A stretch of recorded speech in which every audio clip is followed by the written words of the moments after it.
हमारी संस्कृति, हमारी पहचान। यज्ञ, योग, आयुर्वेद सदा रहे हमारे साथ। भारत के प्राचीन ग्रंथों एवं आधुनिक विज्ञान का दिव्य संगम, यज्ञ महिमा।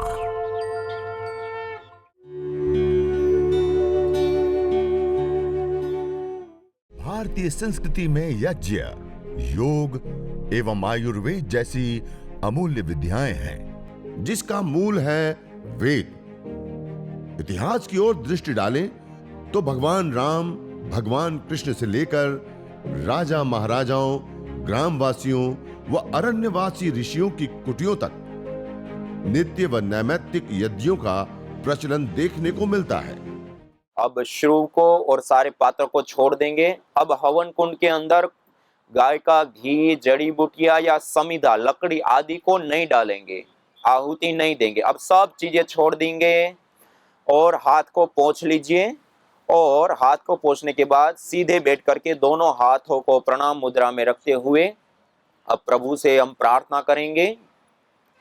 सत्याः सन्तु यजमानस्य कामा, कहा कि जो यजमान यज्ञाग्नि में आहुतियां प्रदान करने के पश्चात जो प्रभु से प्रार्थना करता है, उनकी सारी मनोकामनाएं पूर्ण होती। तो आइए हम संपूर्ण विश्व के मंगल की प्रार्थना करते हुए ओम सर्वे भवन्तु सुखिनः, सर्वे सन्तु निरामयाः, सर्वे भद्राणि पश्यन्तु, मा कश्चित् दुःखभाग् भवेत्।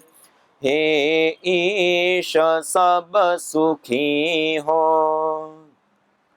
कोई न हो दुखारी, सब हो निरोग भगवन, धन धान्य के भंडारी, सब भद्र भाव देखें, सन्मार्ग के पथिक हो, दुखियान कोई होवे, सृष्टि में प्राणधारी।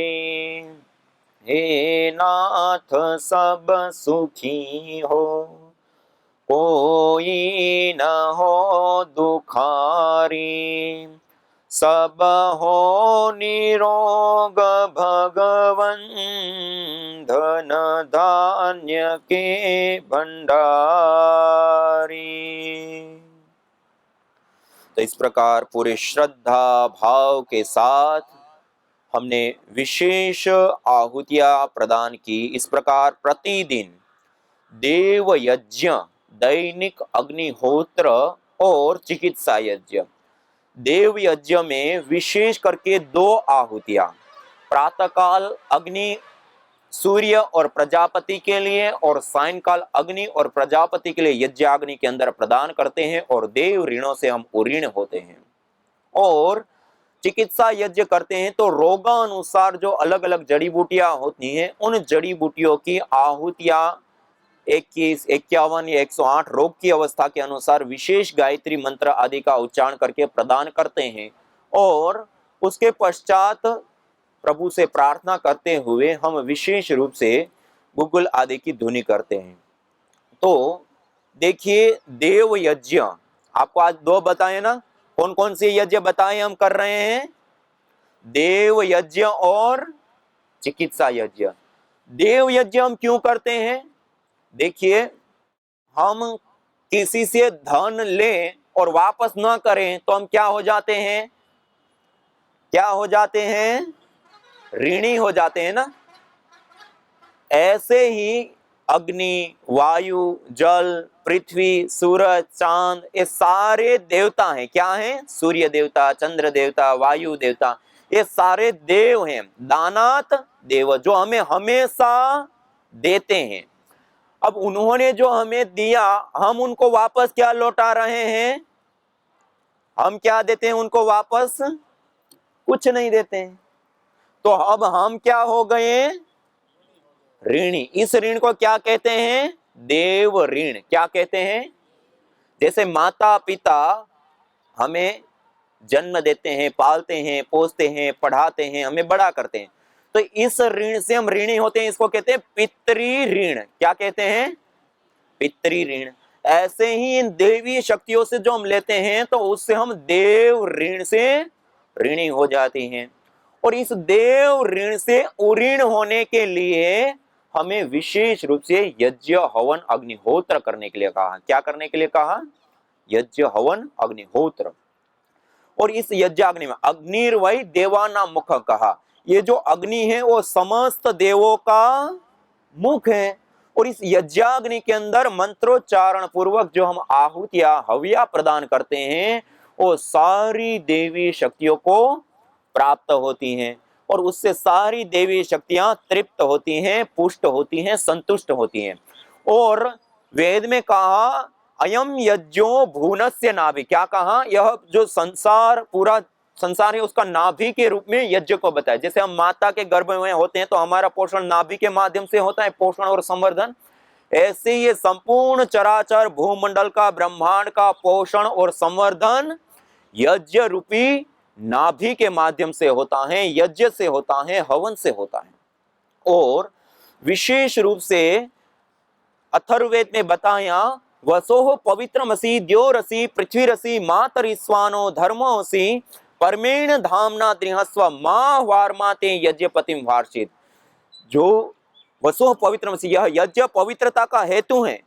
वसोह पवित्र से द्योरसि, यह द्युलोक में स्थित होने वाला है। द्योरसि पृथ्वीरसि, यह पृथ्वीलोक में स्थित और संतुलित करने वाले हैं। मातरिस्वानो धर्मोऽसि, मातरिस्वान कहते हैं वायु को, वायु का भी शोधन पोषण करने वाला होता है। मातरिस्वानो धर्मोऽसि परमेण धामना दृहस्व, जिस जिस स्थानों पर यह यज्ञ होते हैं वो परम धाम हो जाते हैं। दृहस्व हमें बढ़ाने वाले, हमें आरोग्य देने वाले, हमें स्वास्थ्य देने वाले हो जाते हैं। परमेण धामना दृहस्व मां वार्माते यज्ञपतिम वार्षित। हे मनुष्य, तो इस यज्ञ का कभी भी त्याग मत कर। तो ये जो देव यज्ञ होता है वो 5 तत्व जो होते हैं, अग्नि, वायु, जल, पृथ्वी आदि, इन पांचों तत्वों का शोधन और पोषण करने का सबसे बड़ा माध्यम है। और आज आधुनिक अनुसंधानों में भी जब अलग अलग रिसर्च होती है तो उसके माध्यम से भी ये चीजें सामने आ रही हैं। हमारे प्राचीन शास्त्रों में, ग्रंथों में भी विशेष रूप से इन बातों को बताया। और बहुत बार जब लोगों को कहते हैं कि यज्ञ हमें देव ऋण से उऋण होने के लिए और हमें हर रोज करना होता है, तो बहुत सारे लोगों के मन में ये प्रश्न आता है, ये तो ब्राह्मणों का विषय है, ये पंडितों का विषय है, ये पुजारियों का विषय है। ये ब्राह्मणों के लिए नहीं, हम सब के लिए है, हम सब के हित के लिए। हम देव ऋण से उऋण हो जाते हैं, पुण्यों से भर जाता है हमारा जीवन, और प्रारब्ध जनित जो दोष होते हैं जन्म जन्मांतर के, वो भी दूर हो जाते हैं इस यज्ञ को करने से। देखिए, एक महत्वपूर्ण और विशेष बात कि हम देव यज्ञ क्यों करते हैं। एक तो देव ऋण से उऋण होने की बात हुई। हम जिस जीवन को जीते हैं उसके लिए हमें क्या चाहिए? ताकत, शक्ति चाहिए ना? क्या चाहिए? शक्ति से चलते हैं ना। वो शक्ति हम किस माध्यम से प्राप्त करते हैं? किस माध्यम से प्राप्त करते हैं? आहार से। किससे? आहार से प्राप्त करते हैं। वो आहार हम कितने रूपों में लेते हैं? आहार हम कितने रूपों में लेते हैं? 3 रूपों में लेते हैं। कितने रूपों में लेते हैं? ठोस, द्रव और गैस। धरती पर इन 3 ही रूपों में पदार्थ पाए जाते हैं और इन तीनों रूपों में हम आहार ले रहे होते हैं। अब ये जो 3 रूपों में हम आहार लेते हैं उसमें सबसे ज्यादा आहार कौन सा लेते हैं? सबसे ज्यादा आहार कौन सा लेते हैं? 24 घंटे का, या आप हिसाब लगाइए, 24 घंटे में ठोस रूप आहार, रोटी, दाल, चावल आदि कितनी बार लेते हैं? 2 बार, 3 बार। लेकिन वही 24 घंटे में द्रव रूप आहार कितनी बार लेते हैं? पानी, दूध, जूस आदि 10 बार, 15 बार। ठंडी है तो थोड़ा कम, गर्मी है तो थोड़ा ज्यादा। लेकिन उसी में गैस रूप उस 24 घंटे में कितनी बार लेते हैं? 24 घंटे, एनी टाइम, खाते पीते, उठते बैठते, चलते फिरते, यहां तक कि रात को सो जाएं तब भी हर एक सेकेंड हम इस वायु रूप आहार को ले रहे होते हैं। मानी 24 घंटे में सबसे ज्यादा लिए जाने वाला हमारे द्वारा कोई आहार है तो क्या है? वायु रूप आहार।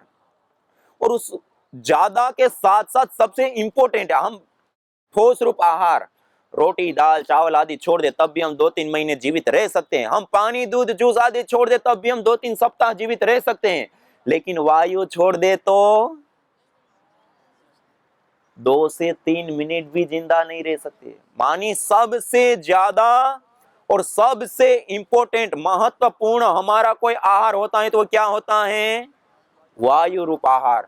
और उस वायु रूप आहार का शोधन करना, पोषण करना, संवर्धन करना, उसको मेडिकेटेड बनाना, उसको सुगंधित करना, उसके अंदर जीवनीय शक्ति का संचार करने का कार्य किसी माध्यम से संपन्न होता है तो यज्ञ हवन अग्निहोत्र, ये इतनी बड़ी विद्या है। हमारा जो सबसे ज्यादा और सबसे इंपॉर्टेंट आहार होता है उसका शोधन और पोषण हो जाता है। और उतना ही नहीं, उसके साथ साथ और भी अलग अलग, देखिए आपको पहले शुरुआत में कुछ लाभ बताए थे ना, कि जो छोटा सा यज्ञ करने पर जो पार्टिकल उठ रहे हैं ना, जो धूम्र उठता है, ये पार्टिकल वायु में आने पर एटॉमिक रेडिएशन और इलेक्ट्रोमैग्नेटिक रेडिएशन, दोनों ही रेडिएशन को दूर करने का काम करते हैं। दोनों ही प्रकार के रेडिएशन। डॉक्टर वाई के विजय जी जयपुर यूनिवर्सिटी में कई परीक्षण करके उन्होंने बताया कि हवन करने पर हम एटॉमिक रेडिएशन से बच सकते हैं। डॉक्टर ममता Saxena ji central pollution government board, उन्होंने कई सारी रिसर्च करके बताया कि हवन करने पर ऑर्गेनिक पार्टिकल वायुमंडल में आते हैं तो हम इलेक्ट्रोमैग्नेटिक रेडिएशन से बच सकते हैं। मानिए कितनी बड़ी बात है। आज पूरी दुनिया की सबसे बड़ी समस्या जो बनती चली जा रही है या बन चुकी हैं, उसका समाधान यह यज्ञ हवन अग्निहोत्र है। इतना ही नहीं, उसके साथ साथ आज वायु प्रदूषण, जिस वायु में हम 24 घंटा श्वास लेते हैं उसके अंदर SOx, NOx, CFC आदि जो हानिकारक घातक जहरीली गैसें घुल चुकी है, और उन गैसों को भी न्यूट्रलाइज करने का, उन गैसों को भी दूर करने का कार्य किसी माध्यम से संपन्न होता है, वो भी यह यज्ञ कर देता है। और उसके साथ साथ एक महत्वपूर्ण और विशेष लाभ होता है। देखिए आज पूरी दुनिया माइक्रोबायोलॉजिकल प्रदूषण से प्रभावित है। कौन से प्रदूषण से? माइक्रोबायोलॉजिकल प्रदूषण। बैक्टीरिया, वायरस, फंगस, ये जो सूक्ष्म जीव होते हैं उसके माध्यम से होने वाली बीमारियां, जिसको हम क्या कहते हैं? Communicable disease. क्या कहते हैं? क्या कहते हैं? कम्युनिकेबल डिजीज, जिससे बैक्टीरिया, वायरस और फंगस जनित बीमारियां। आज आपको पता है केवल मात्र कम्युनिकेबल डिजीज के कारण 2.25 करोड़ लोग मर जाते। कितने कितने लोग? 2.25 करोड़ लोग प्रति वर्ष मर जाते हैं केवल बैक्टीरिया, वायरस, फंगस जनित बीमारियों से। और आपको जानकर के आश्चर्य होगा, जिस मोबाइल फोन का हम प्रयोग करते हैं ना, हमारे घर के अंदर टॉयलेट सीट के ऊपर जितने घातक और हानिकारक जितनी मात्रा में बैक्टीरिया होता है, उससे भी कई गुना ज्यादा बैक्टीरिया घातक और ज्यादा मात्रा में हमारे मोबाइल के ऊपर होते हैं। हम उसको कभी धोते ही नहीं, कभी उसको साफ ही नहीं करते। और दिन में कितनी बार छूते हैं उसको? कितनी बार छूते हैं हम गिन सकते हैं? बता नहीं सकते। हम इतनी बार उसको छूते हैं, खाते पीते चलते फिरते हर जगह पे, और उसको साफ। अब ये क्या करते हैं? इन्फेक्शन फैलाते हैं। क्या करते हैं? एक से एक जगह पर बीमारियों को आगे ट्रांसफर करते हैं। तो ये जो यज्ञ करते हैं, हवन करते हैं, तो इससे जो उठने वाला या धूम्र होता है उसके अंदर माइक्रोबायल एक्टिविटी देने वाले कंपोनेंट्स भारी मात्रा में होते हैं। आज PRI पतंजलि रिसर्च इंस्टीट्यूट में कई सारी रिसर्च अनुसंधानों के माध्यम से यह विशेष रूप से सामने आया कि इस धूम्र को जब हम बैक्टीरिया, वायरस, फंगस आदि को देते हैं तो वो बैक्टीरिया, वायरस, फंगस आदि न्यूट्रलाइज हो जाते हैं, खत्म हो जाते हैं, दूर हो जाते हैं। मानिए हम 2.25 करोड़ लोगों को बचा सकते हैं। ये वर्तमान का सबसे बड़ा सैनिटाइजर है। यदि हम इतना यज्ञ कर लें और यज्ञ करने के बाद गुग्गुल आदि द्रव्य, आपके पास में एक छोटी सी डिब्बी रखी होगी, उस डब्बी के अंदर गुग्गुल रखा हुआ है, उस गुग्गुल को निकाल करके, जिनके हवन कुंड की अग्नि शांत हो चुकी है, वो अंगारों के ऊपर उस गुग्गुल को रख दे। गुग्गुल के विषय में अथर्ववेद में विशेष के रूप से बताएं, न तम यक्ष्मा अरुंधते नैनम सप्तो अश्नुते यम भेषजस्य गुलगुलो सुरभिर्गंधो अश्नुते। जिसको गुग्गुल विशेष की सुगंध प्राप्त होती है, उस घर में, उस परिवार में, उस व्यक्ति को कैसे कोई रोग, ताप, संताप, दुख आ सकता है। मानी ये गुग्गुल की धुनी सभी प्रकार के रोगों से, अशुभों से बचाने वाली होती है। और आयुर्वेद में कहा गुग्गुलम धूप कामार्दम प्रसिद्धम मंगल प्रदम। गुग्गुल जो है धूप कार्य के लिए प्रसिद्ध होता है, मंगलदायी होता है। और बाह्याभ्यंतर देहस्य शोधनार्थम प्रकल्पयेत। शरीर के बाह्य और आभ्यंतर शोधन के लिए विशेष करके ये उपयोग में आता है, विशेष करके लाभकारी होता है। और त्रिदोष सामक होता है, वात पित्त और कफ तीनों दोषों का संतुलन करने वाला होता है। और उसके साथ साथ अग्नि प्रदीप कहा गया, जठराग्नि को प्रदीप्त करने वाला। तो हर दिन अपने घर के अंदर हवन करने के बाद यज्ञाग्नि के ऊपर थोड़ा सा गुग्गुल अंगारों के ऊपर डाल करके उसकी धुनी हम कर सकते हैं। और उस धुनी वाले वायुमंडल में बैठ करके फिर प्राणायाम, योगाभ्यास आदि। तो आइए सब लोग सीधे बैठिए, एक बार सब लोग अनुलोम विलोम प्राणायाम करेंगे। लंबा गहरा धीरे धीरे श्वास भरिए और लंबा गहरा श्वास छोड़िए। लंबे गहरे श्वासों के साथ अनुलोम विलोम प्राणायाम का अभ्यास। तो अनुलोम विलोम प्राणायाम निरंतरता के साथ लंबा गहरा श्वास भरते हुए, लंबा गहरा श्वास छोड़ते हुए पूरी सहजता पूर्वक, निरंतरता पूर्वक, एकाग्रता पूर्वक करते हैं। पहले इस प्रकार रोगानुसार अलग अलग जड़ी बूटियों से हवन करते हैं और हवन करने के बाद जो रोग विशेष की जड़ी बूटियां होती हैं उन्हीं जड़ी बूटियों के साथ थोड़ा सा गुग्गुल और गाय का घी दोनों को मिक्स कर देते हैं और उसको अंगारों के ऊपर रख देते हैं। और अंगारों के ऊपर रखने के बाद फिर हम उस धुनी वाले वायुमंडल के अंदर बैठ करके और उसमें विशेष करके हम प्राणायाम, अनुलोम विलोम, भ्रामरी, उद्गीत से लेकर के कपालभाति आदि प्राणायाम या योगाभ्यास करते हैं तो उसका विशेष लाभ हमें प्राप्त होता है। तो हम इस प्रकार प्रतिदिन सब लोग अपने घर में बैठे हैं, वो भी सभी लोग अनुलोम विलोम करेंगे। आज हम यह सूरत की भूमि पर यज्ञ कर ले, लेकिन इसके साथ साथ पूरे भारतवर्ष में लोग एक साथ अपने घर में बैठे हुए भी हमारी तरह यज्ञ कर रहे हैं। तो सब लोग यज्ञ करने के बाद ऐसे थोड़ा गुग्गुल की धुनी करके सब लोग अनुलोम विलोम करेंगे। लंबा गहरा श्वास भरते हुए, लंबा गहरा श्वास छोड़ते हुए पूरी सहजता पूर्वक, निरंतरता पूर्वक, एकाग्रता पूर्वक प्राणायाम का हम अभ्यास करेंगे। यज्ञीय वायुमंडल में योगाभ्यास, जो मैंने कहा ना सबसे ज्यादा और सबसे इंपॉर्टेंट हमारा कोई आहार होता है तो वायु होता है। और उस वायु को मेडिकेटेड बनाने का काम इस यज्ञ के माध्यम से भली प्रकार से सिद्ध होता है। तो इस प्रकार हम प्रतिदिन यज्ञ करें, हवन करें, अग्निहोत्र करें और यज्ञ का जो धूम्र है उस धूम्र को चारों ओर के वायुमंडल में चारों ओर फैलने दे। और उस वायुमंडल में बैठ करके जब हम योगाभ्यास करते हैं तो उसके अंदर जो रहने वाले अलग अलग मॉलिक्यूल्स होते हैं, फाइटोकेमिकल्स होते हैं, जैसे हवन के अंदर से निकलने वाला यह धूम्र होता है, उसके अंदर एंटीऑक्सीडेंट, एंटी एफ्लेमेंट्री, मानी जो सूजन, दर्द आदि से संबंधित बीमारियां होती हैं उसको दूर करने वाले एंटीऑक्सीडेंट अर्थात हमारी पूरी बॉडी को शुद्ध करने वाले और विजातीय तत्वों को बाहर छोड़ने वाले जो कंपोनेंट्स होते हैं, इम्यूनिटी को बढ़ाने वाले जो कंपोनेंट्स होते हैं, और हाइपोकोलेस्ट्रोलिक, कोलेस्ट्रॉल को जो कंट्रोल करने वाले कंपोनेंट्स होते हैं वो भी इस यज्ञीय धूम्र के अंदर होते हैं। एंटी कैंसरस, मानी कैंसर को ट्रीट करने वाले या ठीक करने वाले या फिर कैंसर को पैदा ही ना होने देने वाले कंपोनेंट्स भी इसके अंदर होते हैं। एंटी ट्यूबरकॉल, जो ट्यूबर मानी गठान हो जाती है, गांठें हो जाती हैं, ट्यूमर हो जाता है तो उसको भी ठीक करने वाले कंपोनेंट्स इसके अंदर विशेष रूप से होते हैं। और एंटी फंगल और एंटी माइक्रोबायल एक्टिविटी देने वाले बैक्टीरिया, वायरस, फंगस आदि को दूर करने वाले मॉलिक्यूल्स, कंपोनेंट्स भी इसके अंदर होते हैं। और उसके साथ साथ एंटी एंजियोजेनिक, जो ब्रेन से संबंधित होने वाले रोग या कैंसर को भी रोकने वाले और दूर करने वाले कंपोनेंट्स के साथ साथ एंटी ब्यूटाजेनिक, जो हमारे जीन्स में बदलाव आते हैं उनको भी रोकने वाले कंपोनेंट्स इस यज्ञीय धूम्र के अंदर होते हैं।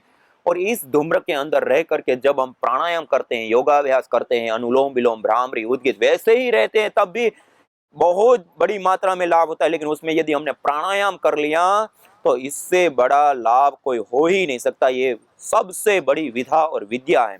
और देखिए, रेडिएशन से मुक्ति पाना, माइक्रोबायोलॉजिकल प्रदूषण से मुक्ति पाना, बैक्टीरिया, वायरस, फंगस आदि से लेकर के वायु प्रदूषण से मुक्ति से लेकर के समस्त प्रकार के अशुभ नेगेटिव ऊर्जा, नेगेटिव शक्ति से मुक्ति से लेकर के यह यज्ञ जब एक अनुष्ठान की बात हम करते हैं तो पंच प्राण, पंच उपप्राण, सप्त धातुओं के पोषण से लेकर के मूलाधार से लेकर के सहस्रार पर्यंत अष्टा चक्रा नवद्वारा देवा नाम पूरे दे हमारे पूरे अस्तित्व को पॉजिटिविटी से, ऊर्जा से, एनर्जी से, शक्ति से भरने वाला होता है। और इतना ही नहीं, उसके साथ साथ ये हमारे जीवन में सबसे बड़ी मात्रा में पुण्यों को प्रदान करने वाली सबसे बड़ी विधा और विद्या है यह यज्ञ हवन अग्निहोत्र।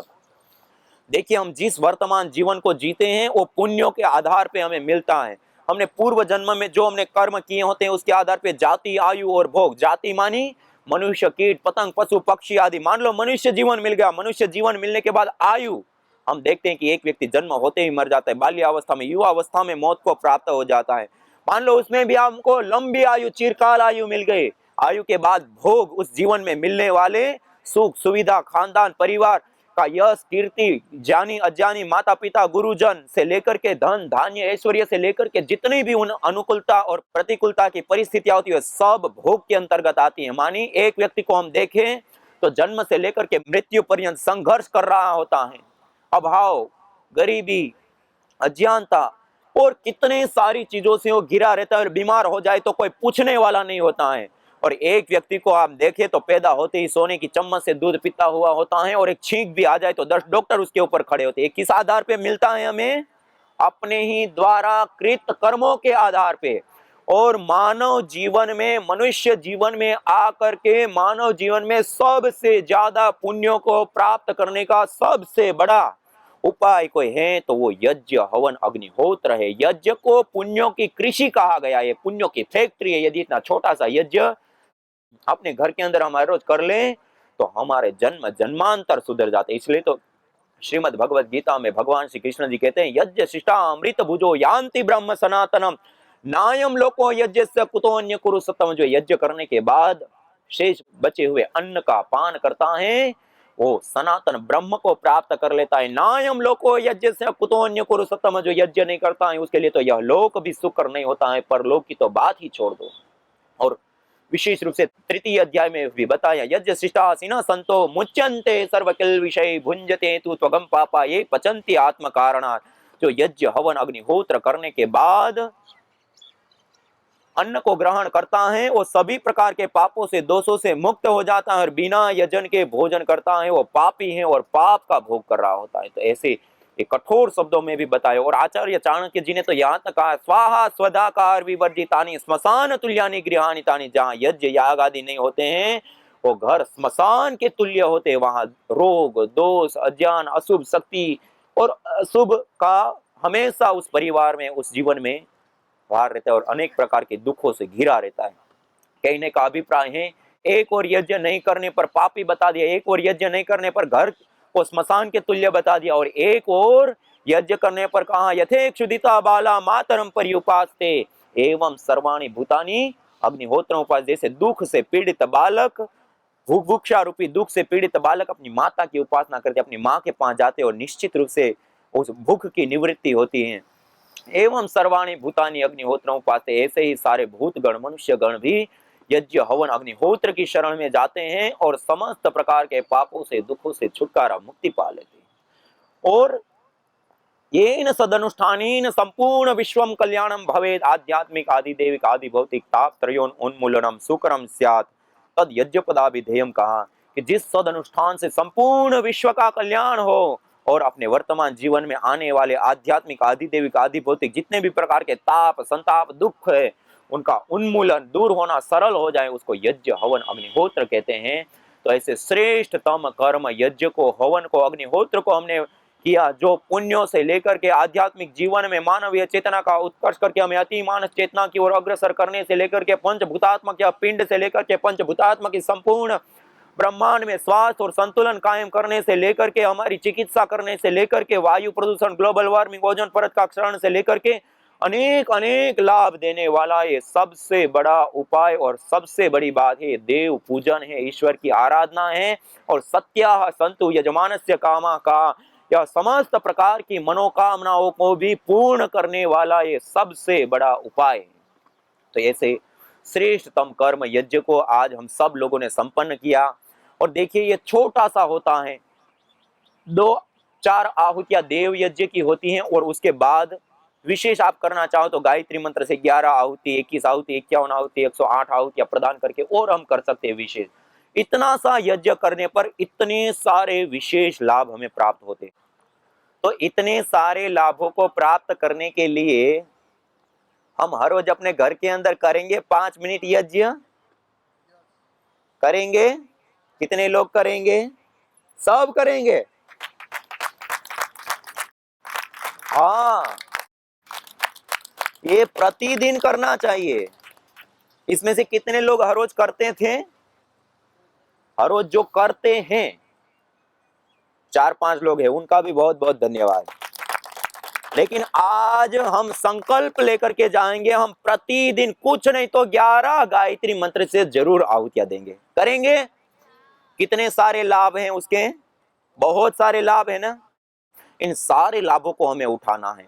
तो हम प्रतिदिन इतना छोटा सा यज्ञ कर लेंगे तो हमारा भी स्वास्थ्य और हमारे संपूर्ण परिवार का भी स्वास्थ्य उत्तम बनता है। तो हर रोज कुछ नहीं आता तो 11 गायत्री मंत्र से आहुति देकर के जरूर करेंगे। और हवन करने के बाद अंगारे बच जाते हैं, उसके ऊपर कुछ विशेष जड़ी बूटियों की आहुतियां प्रदान करके हम विशेष धुनी गुगुल आदि की कर लेते हैं। तो आज हमारे साथ हरिद्वार से हरिद्वार बने यज्ञ परिवार विशेष कार्यक्रम से जुड़े हुए हमारे सारे याज्ञिक साधक योगी परिवार, सबको मैं प्रणाम करता हूं, नमन करता हूं, वंदन करता हूं। आप सब लोगों को मैं धन्यवाद देते हुए आज के इस कार्यक्रम को हम यहीं विदा देते हैं। आप सभी याज्ञिक परिवारों को बहुत बहुत धन्यवाद, प्रणाम।